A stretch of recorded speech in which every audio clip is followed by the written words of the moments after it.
Glad to welcome James Monkey Schaefer, the guitarist, back from Korn today.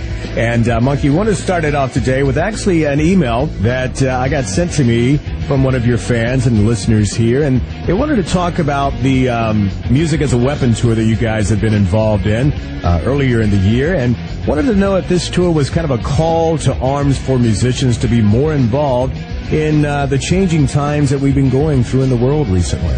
I think every little bit helps, you know? Yeah. I don't think anyone's going to, go out and change the world with a song or anything, but I think, if a band can bring some sort of awareness, a consciousness to an issue, whether it be political or social, I think it's important.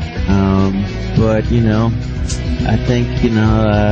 I think Rage Against the Machine did a pretty good job, little by little, raising the awareness to political issues and social issues. I think a little bit it helps. And Tom Morello still carrying on that torch a little bit there. He's one of my heroes, man. Thank you for answering that. Kind of a deep question, but that's okay. We appreciate when the listeners send us questions to ask the band. Monkey, I read an interview recently where you said that this new album was therapeutic for you. I just think that it's sort of just making record with Ross Robinson can be,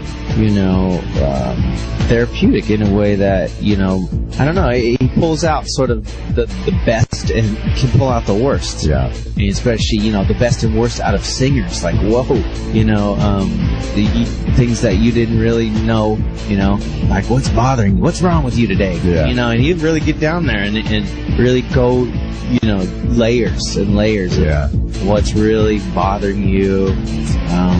And it can go all the way back to childhood. All right, Monkey, hold that thought. I want to talk a little bit more about that in depth here. Talking a little bit about how writing a new album can kind of be therapeutic for an artist. And even on your last album, Korn 3, Remember Who You Are, it seems like you guys kind of went back to your earlier time when you were still hungry and you were really striving to get to the next level. So I can see how that would be therapeutic for sure. It is like that. I mean, even just that frustration right there is something to write about. Yeah. Like, dude, I'm frustrated because that's as far as I can go. Right. Okay, well then let's write about that. Yeah. Why are you mad at me? Yeah. So you elaborate on whatever's in the moment, and that's sort of the beauty of this album is that we elaborated on every second that we were recording. We were able to develop each idea, I think, to its fullest. And we talked a little bit about Korn 3, Remember Who You Are, and one great thing about that album was you had no label deal, yet no time constraints were put on the band either. I think, it did enhance the whole experience. There wasn't anybody sitting over our shoulders sort of telling us, oh, we need that one song to hit the radio. Yeah. And it really helps with the whole creative process, and it becomes more enjoyable. And I think, that's what it's about. Right. We make records because we love to. Yeah. It's fun.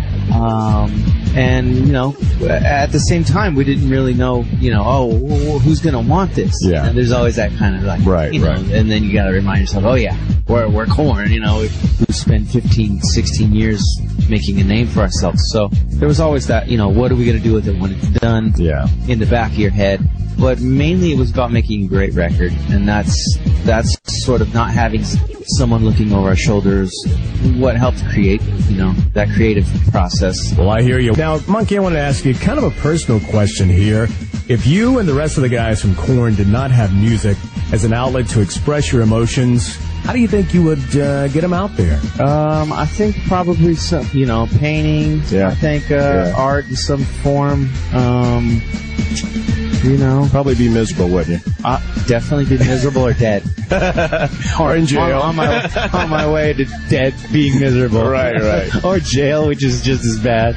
I like it. Even with the lineup changes the band has kind of been through, when you really break it all down, the core of Korn is still Jonathan's voice, Fieldy's bass, and of course your guitar, Monkey. I think the core has remained the same, and it's the approach, Yeah. It's like, it's a formula that still works for us creatively. Right. And it's just, it's not some scientific method or a formula. Yeah. It's just us getting in a room and sort of sparking ideas off of each other until you see that really big flame that like, oh wow. And then, you kind of feel everybody's energy in the room rise, and you start to get excited for other people to hear it, and then you know you have something that's, you know, that you think is great, and it still has, you know, we still layer upon it and build upon those ideas. But, you know, essentially it's us getting in the room, building riffs, and letting Jonathan write his lyrics and sing melodies over it, and that's how it's been. I wanted to go back and talk about your last album, Korn 3, Remember Who You Are. Now, my first listen, I instantly recognized that earlier Korn sound. I mean, was that something you guys were shooting for from the very beginning? You know what? There was sort of like an idea. Everyone sort of has an idea when they come into the studio, and once we got started, we sort of, you know, all those ideas sort of went out the door. Right. When we just said, let's just start capturing little bits and pieces and building on them. But it was very comfortable in the room. I mean, for me, maybe not for Ray. for him, as far as having Ross, a producer, Ross is known for being very hard on drummers. Right. And being, you know, the newest member of the band, and Ray had sort of a tall task, and that Ross really gave him hell. Yeah, you know? yeah. But you know what?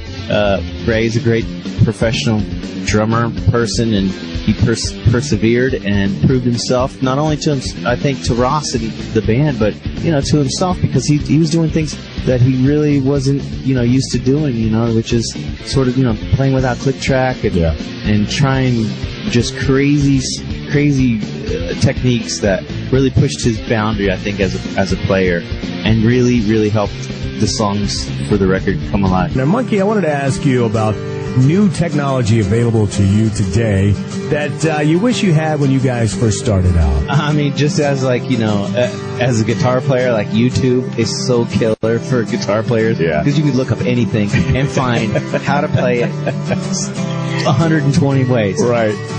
And I wish I had that when I was learning, because now I'm still, like, looking. Now I'm starting to find myself looking up different sites, and I wish I had that when I was learning how to play it. But, I'm using it now. I wanted to ask you, coming from a technology standpoint, can you tell us why you still prefer to use tape to record on instead of the digital means, as so many other musicians use? I think, you know, it does something to the spontaneous creative process that you really can't get. Because a digital tape, you can edit it so easily. Right. You can sort of go back over it and make your corrections and make everything pristine and perfect. Yeah. And I think the beauty of tape is that it's an organic feeling. Mm-hmm. You sort of, it captures you in the moment. Right. And the imperfections of the recording are captured as people.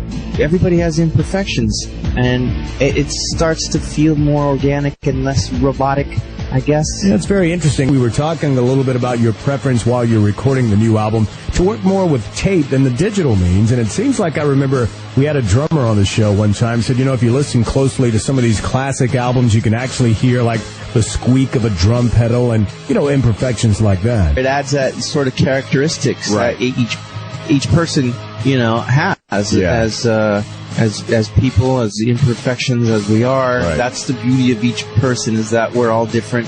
And that's the beauty about using tape, is that it's those little imperfections that make it great. I think I'm just going to start listening really close just to see if I can find the imperfections on maybe some of those great albums like Led Zeppelin 4 or AC/DC's Back in Black, stuff like that, you know? Yeah, and even, like, you know, well, you know, you think about Led Zeppelin, how many times have those drums been used, you know? And there's a lot of imperfections that if those drums were recorded these days, they would have fixed. Absolutely. You know, because they were just like, okay, throw the mics up, let's go. Let's do it. It's about capturing energy and capturing a vibe, I think. Totally. That's what, you know, the beauty of tape is.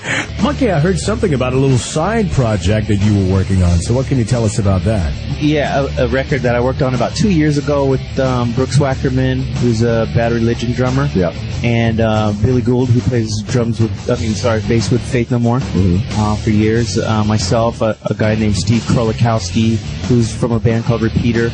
Another producer named Leopold Ross, and also another producer named Jim Monty, who worked on our recent albums as an engineer and also producing. Zach Baird, who plays keyboards with us, touring keyboards with us, is with you on this. Yeah, we all collaborated on this sort of, you know, it was just really something for me to kind of fill up time, and the people that were involved really put 110% into each whatever they did. And now it's almost done. We're mixing it, and I've tried to keep a tight lid on it because I want it to be, I want to have some sort of significance when it's released. And it's some recordings I did that I'm really proud of, and the people that were involved are great, talented people, and I can't wait for people to hear it. Oh, me too. I'd love to hear it, and as soon as you can get us something, we'll play it right here on the Rock 30 Monkey. You guys are working on the new album, and I read some new material will you describe as a little bit of the Soundgarden style, that sort of Seattle sound. So that's kind of cool from Korn. So maybe talk about that. Well, I think, I so maybe misquoted. And it was, it's kind of hard for Korn to sound like anything else but Korn. Right. But I think, more or less is what I meant was it had, there was a certain moment when I was listening to it that it had a feeling of like that sort of grunge, not even the sound, but a feeling. Not even necessarily, it didn't really sound like it. Somebody asked me, and that just kind of came out. Well, here we are, the 20th anniversary of the song Smells Like Teen Spirit and Nirvana's legendary album Nevermind. Music just kind of goes through cycles, so maybe it's time for a little bit of that grunge comeback, if you will. Even, I was listening to a radio station the other day, and they were playing Crazy Train. I was like, oh my God, this song's 30 years old, and they're playing it on the modern rock station. And I was like, this is great. Wow. It's really a timeless song, timeless record, that whole Diary of a Madman. Sure. And, it's just really, it is, like you said, it's a 20-year cycle, and it's again, inspiring art to sort of help whatever, the movement, the revolution of music that we all try to set out to do, because this is the vision you have in your mind and your heart when you go to create a band. You're out to make a revolution. You're out to burn the city down. Sure. And that's still alive, I think, in almost everybody that plays music.